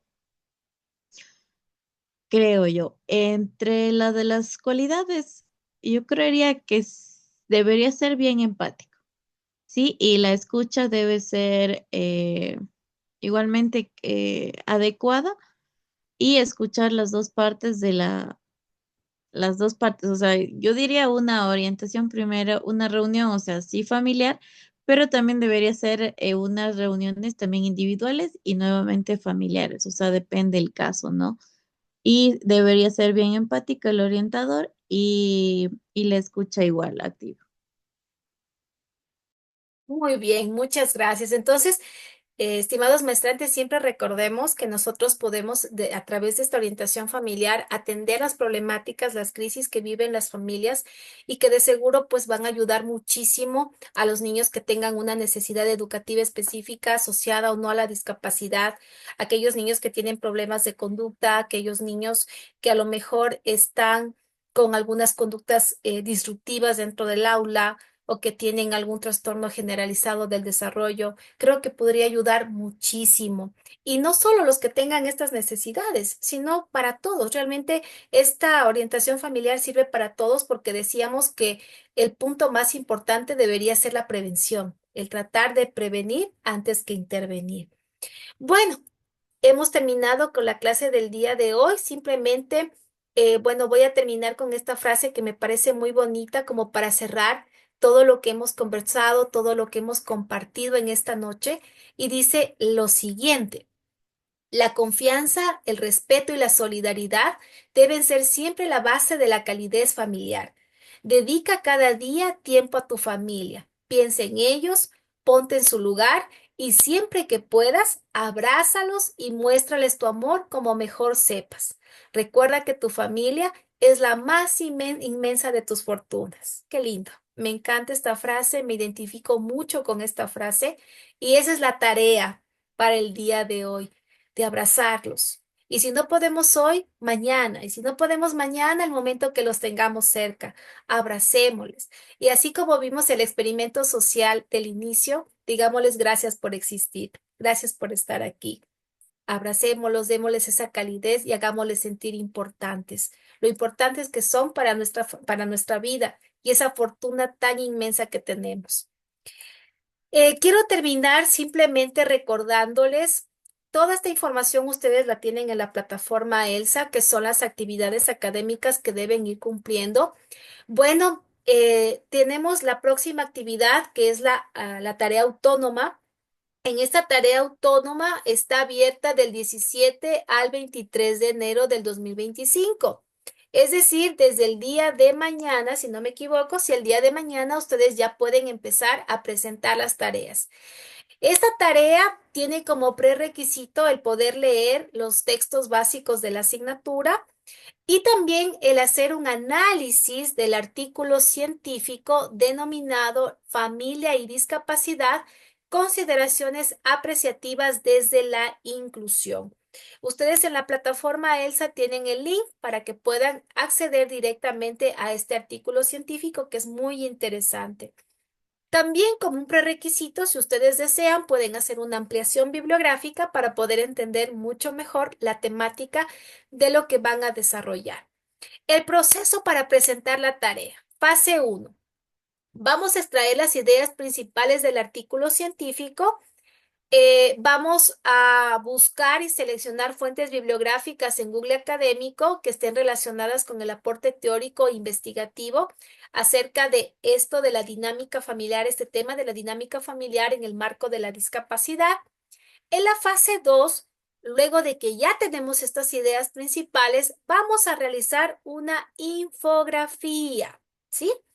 Esta infografía la podemos hacer en Canva, que les va a resultar mucho más fácil. Y en la fase 3 vamos a hacer una portada, que es la carátula, vamos a colocar la infografía, vamos a hacer conclusiones de las ideas principales que sacamos del artículo y de la ampliación bibliográfica que hicimos y vamos a colocar la bibliografía, los recursos bibliográficos que utilizamos.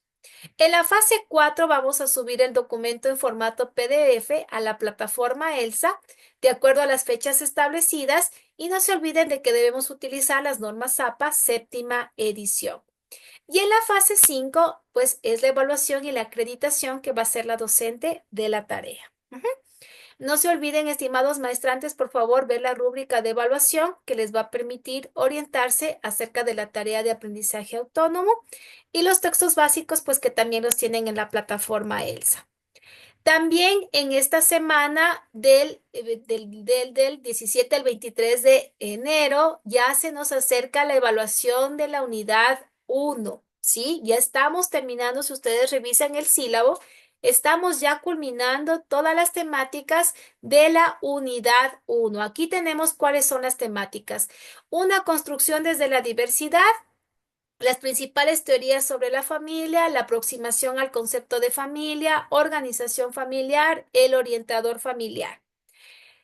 También sobre la familia como contexto de desarrollo y educación, educación familiar, la familia ante la discapacidad y mapeo de la dinámica familiar, que eso es lo que vamos a ver en la próxima clase, que ya se termina la unidad 1.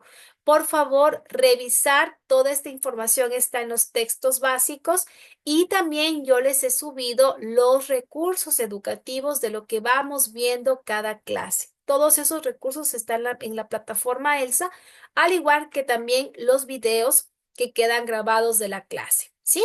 Entonces, les invito a todos ustedes a leer los textos básicos, a darle una lectura y una revisión también a los recursos educativos, volver a revisar las clases para que puedan tener una buena calificación en la evaluación de la unidad, ¿sí? Esta evaluación se la va a realizar el día jueves 23 de enero del 2025. La plataforma va a estar abierta de 8 de la mañana hasta las 23 horas con 59 minutos. La evaluación tiene una ejecución de 20 minutos. Son 10 preguntas que deben elaborarlas en 20 minutos y que son preguntas de opción múltiple, ¿sí? Así que son fáciles y que están en relación a todo lo que hemos venido conversando durante estas clases de la primera unidad. Listo. Eso, estimados maestrantes, les agradezco mucho. No sé si alguien tiene alguna pregunta. ¿Alguna pregunta, alguna novedad? Estoy aquí para solventarla.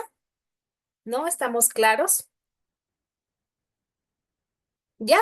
Muy bien. Les agradezco muchísimo la interacción que hemos tenido en esta noche, todo lo que hemos podido aprender de manera conjunta, el haber compartido sus experiencias, su forma de pensar, sus perspectivas acerca de los temas de la educación y la orientación familiar, son muy significativos para todos. Gracias por haber participado esta noche de la clase de orientación familiar. Nos vemos el día sábado a las 8 de la mañana. Los espero. Cuídense mucho. Un abrazo fuerte para ustedes y para toda su familia. Linda noche. Gracias. Linda noche, doctora, y linda noche con Gracias, profe. gracias. Hasta mañana.